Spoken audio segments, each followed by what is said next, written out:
Hosting us. Great to be back in Bradenton. Hopefully throughout hurricane season, you don't see too much of people like me and Kevin Guthrie showing up. We had enough of that last year, so we're prepared, but hopefully we get a respite for that. I know the summer has been really hot. I'm joined here today by our Chief Financial Officer, Blaise Ingoglia, as well as Representative Will Robinson. And I want to thank them for their help in today's announcement. We also have our former Senate President, Bill Galvano, who was the Senate President my first 2 years as governor. We accomplished an awful lot together. He was a great ally in really helping to catapult Florida to being the #1 state in so many different things and really the place to be. So I want to thank Bill for those years, to continue to be a friend. And before I get into the gist of today's information, just as a Floridian, as somebody that grew up in West Central Florida, I was sad to see the news that Hulk Hogan passed away today. He was a major icon for anybody in Gen X. I can tell you, growing up then in the 80s and particularly the early 90s, he was really big. And he actually really was a star first, before even he was Hulkamania, but when he was Thunder Lips in Rocky III. And that was like a huge deal. I mean, obviously that was a great movie franchise with Sylvester Stallone. So he was Thunder Lips, and then a couple years later became the World Wrestling Federation heavyweight champion. And, as a young kid, I'm growing up, and it's like, that was like somebody's like, wow, that's our superhero kind of deal. And the fact that he was from a Tampa Bay area when I'm growing up there, I was like, oh my gosh, like this guy lives in our area. And, back then when they would do these big events like WrestleMania, you could go to it, which obviously I wasn't in a position to be able to go to, but they didn't have even pay-per-view where you would pay for it to come on the cable. They had closed circuit, so you could go to like a venue and they would play it on like a really big screen. And so like the first few WrestleManias, I think, were like that. And I remember WrestleMania 3. He was up. Hey, stop. Is that your fucking legacy? Get out of here. You bowed out to Get a out of fucking here. pedophile. Get out of here. You're a fucking pedophile. Get out of here. So Donald Trump, Get out of here. Get out of here. Fuck you all. So you used to have the closed circuit. So you would go and you would have that, and then you'd just kind of watch it. So I just remember like WrestleMania 3, he's fighting Andre the Giant. And look, I was a kid. I didn't know that it was choreographed, right? I mean, I was like really worried that he was going to be able to do, but he slammed Andre the Giant. That was like a huge thing for like kids in that era. And so, and we were with him just a couple of months ago. My kids got to meet him and everything. So I was really sad to see that. And our thoughts and prayers go out to his family and people throughout this region of Florida, because I know so many people cared about him. We are here today to continue our record of fiscal responsibility. And the state of Florida, I just signed a budget at the end of June, and the budget that I signed spends less than the budget that it replaced from the previous year.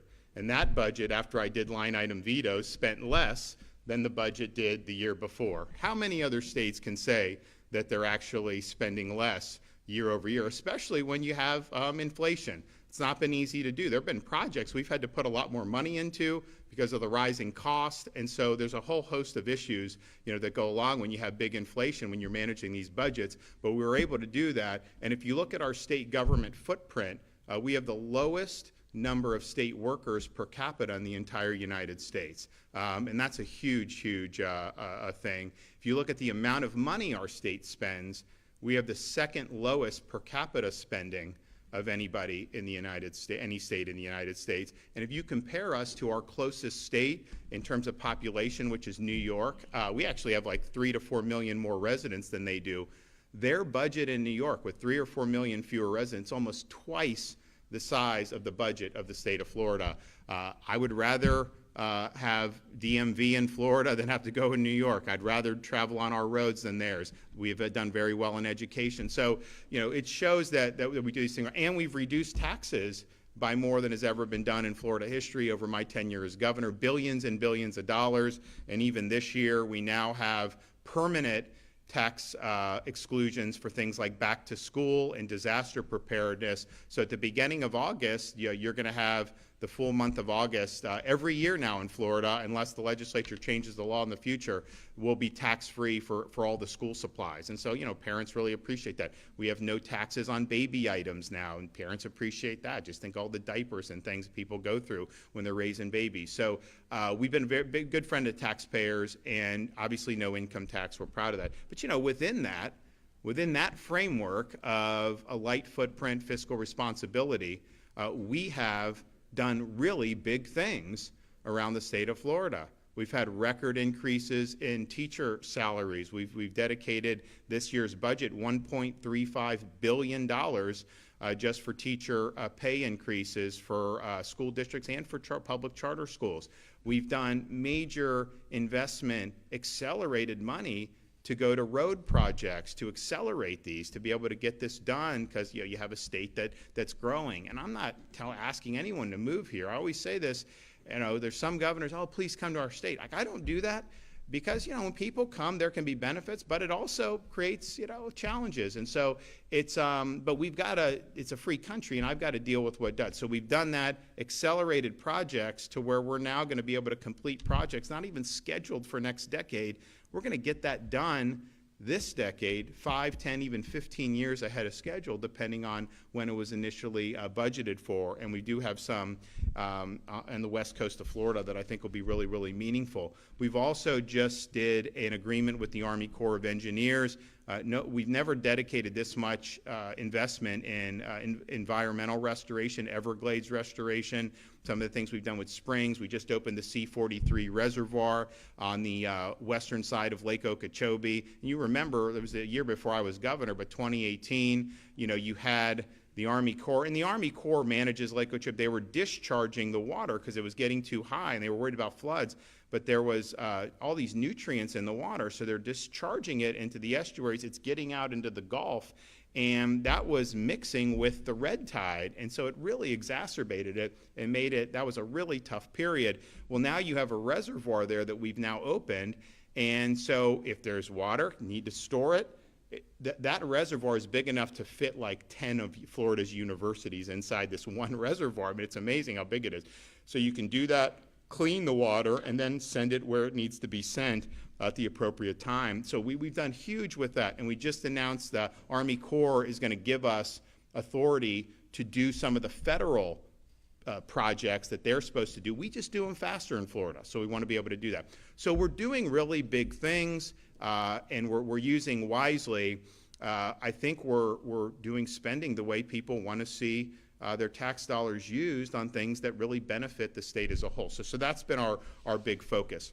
But we've done it within the context of being fiscally responsible. At the same time as Florida has done well, as we've been number one in a lot of things, including on net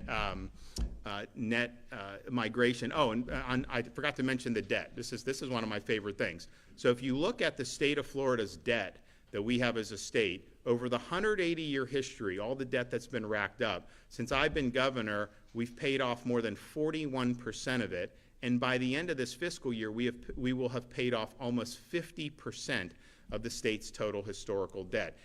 There aren't a lot of other places where the debt's declining, certainly not in Washington, D.C. They're on the pathway to have $41 trillion in national debt. And if you look at your share of the national debt, or of the state debt for a Floridian, it's about between $400 and $500 a person. Your share of the federal debt as a taxpayer is like $108,000 a person. And I'm just like, man, and that's obviously growing. 10 years ago, 15 years ago, Florida's, your share of Florida state debt as an individual Floridian was close to triple what it is now. So ours is going down in terms of what you want to do. And I think that's something that's really, really good. You look at some of these other states, they've got a lot of problems, but they're also financially insolvent. If you look 5 years into the future, 10 years into the future, you look at the Illinois, you look at the New York. I mean, California has a massive deficit. And you think to yourself, California has the most natural advantages of any state in the country. Beautiful parts of the state. They've got massive industries that have grown up there over many decades, including tech and venture capital and stuff, and yet they're hemorrhaging people and hemorrhaging tax revenue. Oh, they've spent a lot of money on giving benefits to illegal aliens. I know that. They don't do as well for hardworking people, middle class and small business. So you see the contrast, but like if you can't make it work with all those advantages, man, what's going on? So Florida, we've paid down this debt, and we're going to continue to do it a lot over the next couple of years. Then you have the issue of our rainy day fund. So when I became governor till now, we've more than tripled the state's rainy day fund. In fact, we've put rainy day money in the rainy day fund to where we're not constitutionally able to do any more. We've maxed it out. And so if something happens, storms, we deal with it. If there's a downturn in the national economy and it affects us, we deal with it. So we're built for the long haul, and I think that that's really, really good to be able to do. So you have that as kind of the backdrop. But as Florida's done well, more people have wanted to move here. There were people that would leave some of these areas where there was high crime and everything, sight unseen. They would just buy homes in Florida, come down here. I mean, we had a period where it was really, really nuts. And so a lot of people have wanted to come. I think one of the things that's happened over the last 4 or 5 years, nationally, you've seen the average price of a home go up dramatically, even in areas where people are leaving. Part of it's the inflation. There's a lot of other factors in that. But then in Florida, there's been a strong demand to be here, so that's caused that to go up. Now, there's some benefits that if you're an existing homeowner and you bought your home 10 years ago for $250,000, then you may be able to sell it 10 years later around this period. Maybe you can sell it for $500,000, $600,000. I mean, people were definitely doing that. And so that's a source of wealth for individuals, and that's a positive. One of the negatives, it's harder for first-time home buyers to afford when you have that. So there's pluses and minuses for any time the economy does what it does on some of these things. But one of the things that happened was you buy a home, you're living in your home, the market's doing well in terms of house, the prices are going up, so your value is getting assessed higher. Well, that means you're paying more in property tax. And even people that have homesteads still have they do have increases built in. But then if you have people who have to move for a job or something like that, they're buying homes at higher level with much higher tax bases than what they would have had if they could have stayed in their old home. So that's created really a surge in property taxes that are being paid to local governments throughout the state of Florida. And some people will say, there are some areas that have actually increased millage rates. Oh, sorry about that. I should usually put that off. It's a telemarketer. You think I've never picked it up once. You think you'd stop calling, but that's not how they do. So you have the surge in revenue that's going in to these local governments, and then the question is okay, what are they doing with that money? And I think what a lot of taxpayers, they've been asking us, and I get talked about this anytime I go out, people say, hey, appreciate what you're doing with this, can you help us with property tax? And the answer is, directly, the state of Florida, we don't get property tax revenue.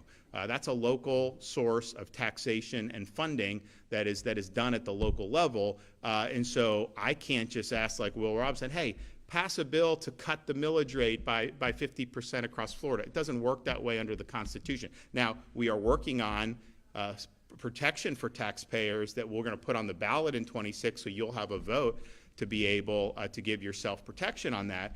But you end up with the situation where massive amounts, so you've had, like we were down in Broward County, they've had almost no population growth on net in the last, since 2020, but yet the budget's increased by like 50%. And you're thinking like, okay, well, yeah, there has been inflation, but like, man, that's something that's significant. So people have been asking, hey, we want property tax relief, you have this, paying a lot in property taxes, and then what are you getting for that extra revenue that's going in? Because, in 2020, we had police, we had fire, we had schools, we had all that. Like, no, we did not have any of that, but yet you have a huge increase in revenue, and where is that all revenue going? Now, some areas are growing more than others, so there's a lot of different factors, but there's been a lot of concern about, hey, we're paying all this property tax, where is it going? And so we started at the beginning of this year to kind of work with the framework that was done between the president and Elon Musk on the Doge.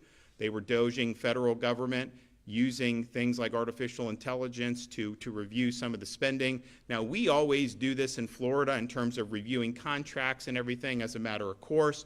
I like to say we were doing this before it was even cool to do it, and that's just been our practice. But we said, listen, if we can leverage technology, if we can leverage some of this stuff to be able to do it, we should do it. So we're doing that. We've been doing that on our state agencies.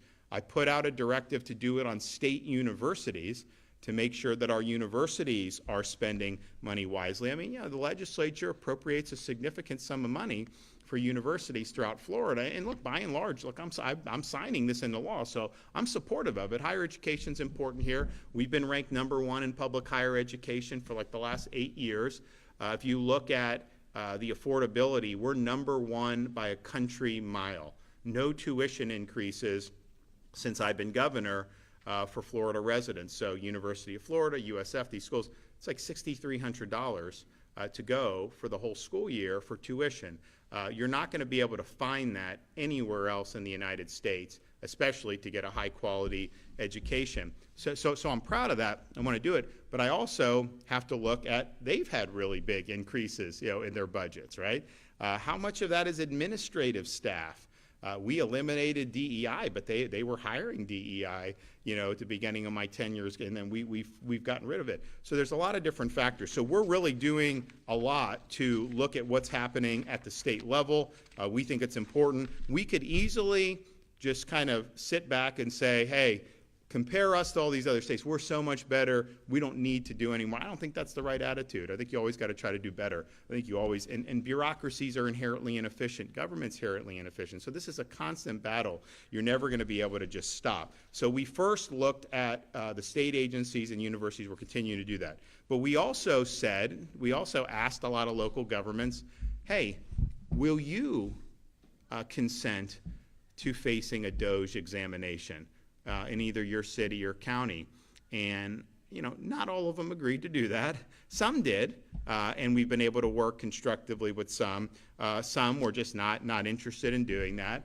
The ones that people were complaining the most about were the ones that were kind of the most sure that they're doing everything right and there's no need to do any of this stuff. So we said, okay, we can't just do only who volunteers, but we need to really beef up the authority of the state to be able to conduct oversight and really have on-site inspections. I have the ability as governor of the Constitution, I can send a letter to any entity in the state, government entity, and say, I want information on X, Y, and Z. And they're supposed to comply. If they don't, we can go to court. Like there's a whole kabuki theater that can ensue after that starts going. Most of the times they comply, but it is what it is. But that doesn't really do what kind of the federal DOJ is doing, how they're going into these agencies and being a little bit more exacting. So we said, okay, I'll use that authority to the extent I can. Now the CFO does have authority in Florida to conduct oversight and audits of any government agency that gets any state money. So almost every county or city likely gets some state funds at some point along the way, or certainly many of them do. And I know Blaise Ingoglia, our new CFO, he's very much intent on utilizing the full authority in his office to hold any of those entities accountable, and he should. But we thought that we needed more than just that. So I worked with leaders particularly in the Florida Senate to include in this year's budget authority for our state DOJ team to go in and to conduct DOJ examinations and oversight of local governments in the state of Florida, the cities, the counties, also some you could have school districts, sheriff's departments, all these things that can be done. And I announced the other day in Broward, starting on July 31st, our teams will, and this is auditors and other staff drawn from various state agencies, they will be using this new authority to conduct reviews of data systems, physical premises, and personnel of counties and cities that we're identifying as worthy of additional attention paid to spending, taxing, and management practice. And so we'll be doing this through this new authority, which does include granting access to spending records. We're not limiting our attention to any particular corner of the state. So we were down in Broward, and they're like, are you going to do the other South Florida thing? Then we went to Gainesville, like, what about this? And so we're here in Manatee County to announce that Manatee County will be the next subject of the Doge examinations and audits that with this newfound state authority. And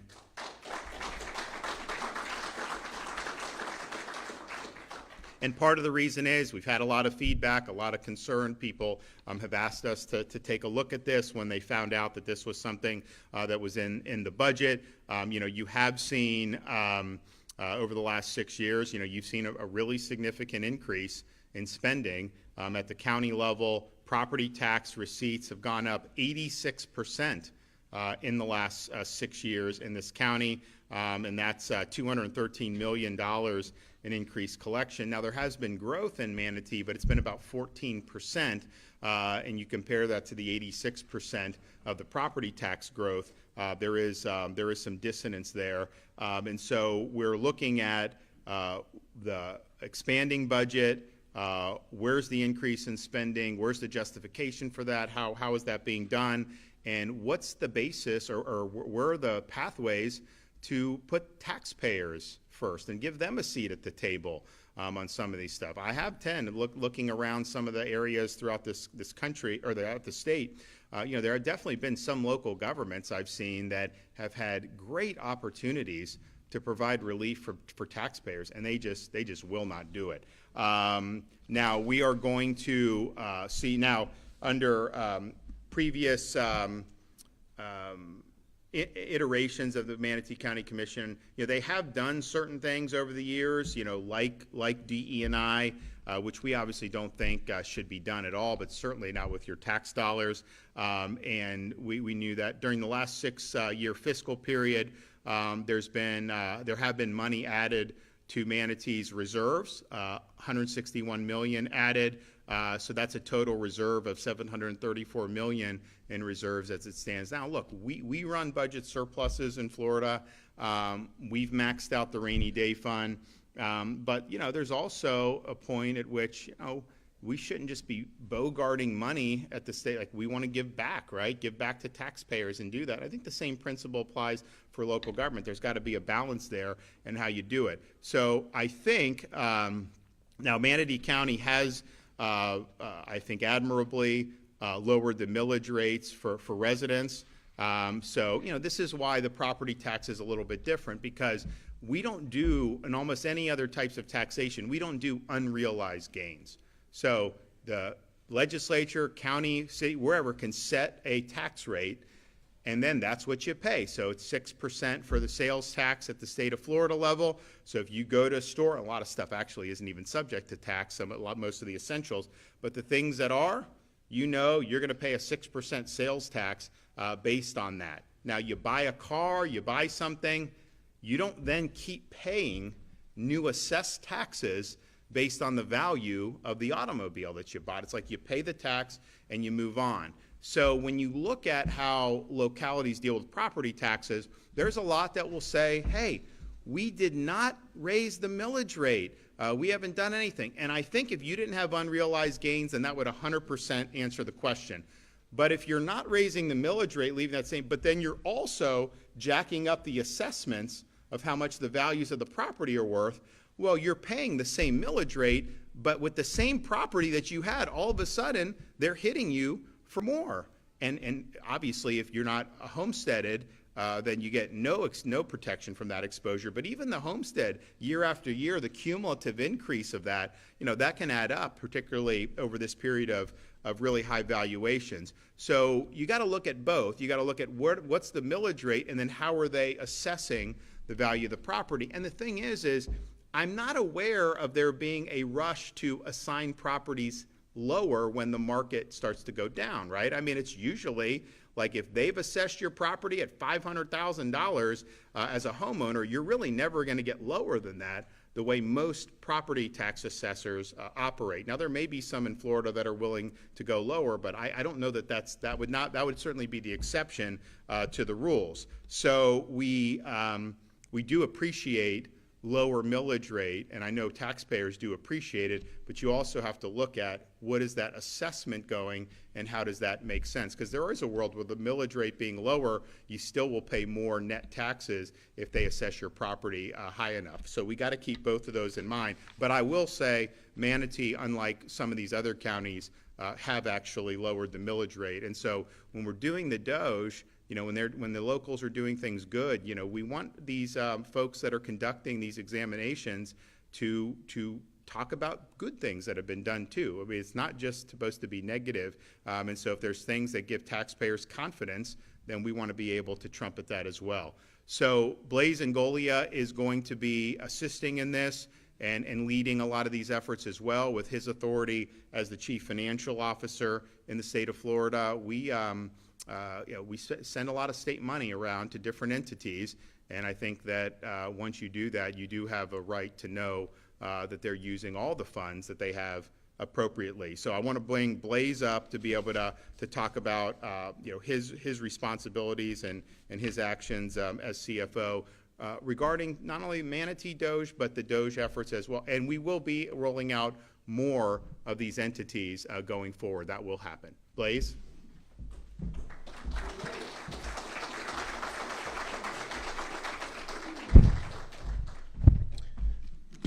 Thank you, Governor, and thank you guys for being here. Personally want to thank you for your leadership on this issue. It is important. Housing affordability is a big issue here in the state of Florida, and this is us tackling that. We eventually want to get to property tax reform with the eventual goal of getting rid of homesteaded property taxes altogether, because as the governor said, do you really own your home if you own it free and clear, but then you're constantly paying to the governor? Not to the governor. I'm sorry, not to the governor. The phone, we could give it to you. Today we're answering a question. And the question I've seen on social media and for some in the liberal media was, are you only going to audit and Doge just blue counties and blue cities? Obviously, we're in a Republican area right now. And I will tell you, for me personally, as a fiscal watchdog and as a friend of the taxpayer, it doesn't matter if a county or city is Republican-led or Democrat-led. What matters to me is if you are spending over and above what you should be spending. We have seen this game before. We saw it in the mid-2000s when we had the corresponding increase in property values and property taxes with it. We are seeing the same thing right now. Now, back then in 2000s, there was basically a property tax revolt. We were almost taxing people out of their homes. And I'm sad to say that we are almost approaching that point right now. One of the reasons we have success in this great state is because of this man to my right. People are moving here. He's created the Freedom State out of the state of Florida. But with that, we wind up having higher property values. But there is something local governments can do, which is cut spending. Now, over the last 5 years, a lot of local governments, their budgets have gone up anywhere between 80 to 120%. They've basically doubled. And you have to ask yourself, are the taxpayers getting the most bang for their buck? Are local governments actually spending frugally, fiscally, as if it was their money? Now, the sad state of affairs is that most governments, most elected officials, they view it as not their money. We need to remind them that it's your money. It's not theirs. So governments really should not be increasing their budgets more than population growth and inflation growth. Anything over and above that should be looked at. And that is the effort of these audits. That is the efforts of Florida Doge. That is what we're trying to do. We're trying to shine a light on excessive, wasteful spending. Here's a story for you. I cut my teeth. Some of you have seen my videos, Government Gone Wild, years ago. I started off, before I got elected, as an anti-tax activist, property tax activist. And for years I went around and I did seminars, live seminars, and I showed people locally what local county government was actually doing with their money. Now, there were a lot of Republicans on our county commission, and they would say, no, the information is inaccurate. No, the information is inaccurate. The liberal media would attack me and say my information was inaccurate. Fast forward, we went before a county commission meeting, and one of the Republican elected officials said, can we have somebody from budgeting up here? And this is all public record, to dispute what Mr. Ingoglia is telling everyone. And after months and months and months of saying that all the information was accurate, they had to go on record in a public meeting and says, no, all of his information is accurate. And the reason why I tell you that is, look, I understand that there's Republicans on the county commission right now, right? Am I blaming the Republicans on the county commission? Maybe. It depends on what the audit comes back and what we find in terms of excessive spending. But it may be the bureaucrats underneath that that are telling them, no, we need this money. Somebody's sacred cow today means that you're probably being overtaxed. So we are going to look at this. We are going to report back. We are going to make suggestions to the local governments and make sure that they're right-sizing their budgets, because housing affordability is a big issue. I am committed to being a fiscal watchdog as your CFO. This governor is committed to making sure that local governments as well as state governments are spending your tax dollars wisely. I will tell you right now, you will have a taxpayer friend and advocate in the CFO's office the same way you have it in the governor's mansion. Governor, thank you for your leadership. I look forward to working with you on this. Okay.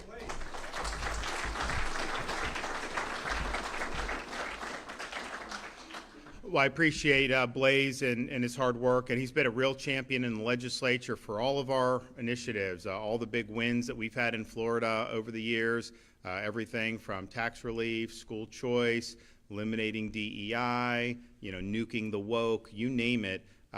We've really been very aggressive across the board and have had great success. But I do think on the property tax, you don't want to be in a situation where you have folks that own their home. They've been working hard, many retired, and all of a sudden they can't afford to stay in because they have to just keep ponying up money, more and more money to the government. We have the luxury in Florida, given the tourist footprint, given a lot of the non-residents that have homes here, given the shape of our economy, to do this historic relief for folks. And, I think that your home should be your home, and I don't think you should be subject to taxation on it. And so that's what we're working to do, and there's a lot of work that's going to go into it. Ultimately, the voters are going to be the ones that are going to have to approve that, so you'll have an opportunity in 2026, I really believe, if the legislature is willing to do it. And, we got somebody, like Will definitely, he's all about, helping you in property tax.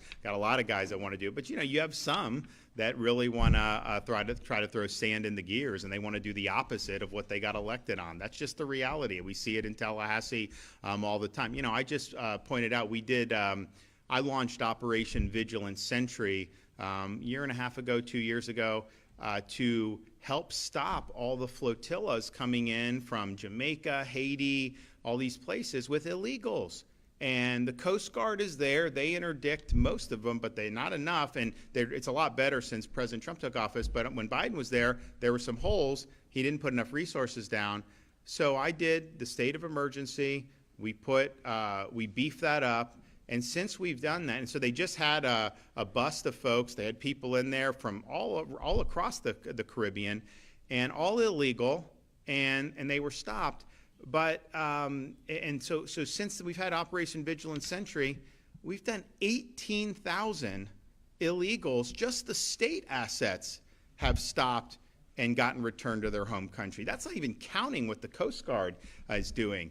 So just imagine had we not done that. But there was a bill at the beginning of the year that the Speaker of the House was trying to jam down that Blaise opposed and I vetoed, that would have eliminated Operation Vigilant Sentry. It would have eliminated all my authority as governor to help enforce immigration laws. We've done more than any other state in the country, and yet what happened there would not have happened. And basically those 18,000 people, they just would have been able to flow right in, and then we would have had to deal with everything. So I'm proud of what we've done. No one's been more forward-leaning on it, but make no mistake about it, had I not vetoed that legislation that was done, Perez and Gruters, if I had not vetoed that legislation, the operations that we're doing, that we're highlighting, those would have been rendered illegal to do. They were trying to strip the authority to get that done. People need to know this stuff because these guys will tell you that they're for you and on your side. Then they get up there and they basically betray you because they think you're not paying attention. So when people are vigilant, they're holding these people accountable. You're not even going to have to be in a situation with that. But why should I have been in a position to even have to veto such a monstrosity. It should have never come to that. And obviously, we ended up getting legislation that we had called for, where we have locals and state agencies helping on these efforts. But this is something that's really, really meaningful for folks, that this is done right. So we're doing it right. But you do have folks that are just not on your side, and it doesn't, the jersey you wear is less important now in Florida than it used to be, because we have 1.3 million more Republicans than Democrats. So what I've seen people run as Republicans and then, basically get in and try to sabotage the reason why we have those majorities in the first place. So be very, be very cognizant of what's going on, especially, up in Tallahassee, because they think no one's paying attention. All right, do we have any questions? Yes, ma'am.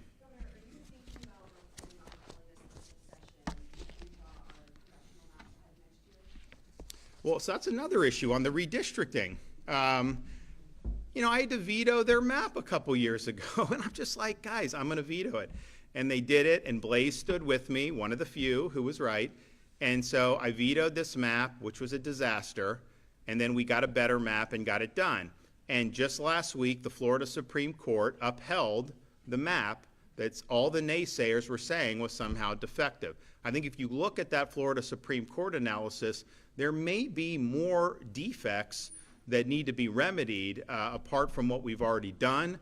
I also think the way the population has shifted around Florida just since the census was done in 2020, I think the state is malapportioned. So I do think it would be appropriate to do a redistricting here in the mid-decade. So we're working through what that would look like. But I can tell you, just look at how population has shifted in different parts of the state over a 4 or 5 year period. It's been really significant. I don't think you've seen, and you'll look at some of these congressional races, and one district will get a certain number of votes and the other get way more votes. And I'm thinking, isn't this supposed to be apportioned equally? I also would like I talked with the Commerce Secretary right when he got sworn in, and I told him, Florida, we got a raw deal in the census. We only got 1 seat. When some of these other states were getting seats, when we've obviously had more growth, we should have gotten at least 2. And so they said they were going to redo the count in time for 2026. Now, they would have to do that relatively soon, because you need time to draw maps and you need time to get that done. But I think they should award Texas and Florida for sure at least 1 more seat, because when Biden took over, we were supposed to get 2 seats in Florida, and we only got 1. Rhode Island was supposed to lose a seat, and guess who the Commerce Secretary under Biden was? Former governor of Rhode Island. Did Rhode Island end up losing a seat? No, they kept both. So we're malapportioned right now as a country, I think, because of the migration, and but the state of Florida, I think, for sure. So I think there's ample justification to do it. My guys are going through the court's opinion to look at different avenues, but I think that's definitely something that I certainly would look favorably upon. All right, thank you. God bless everybody.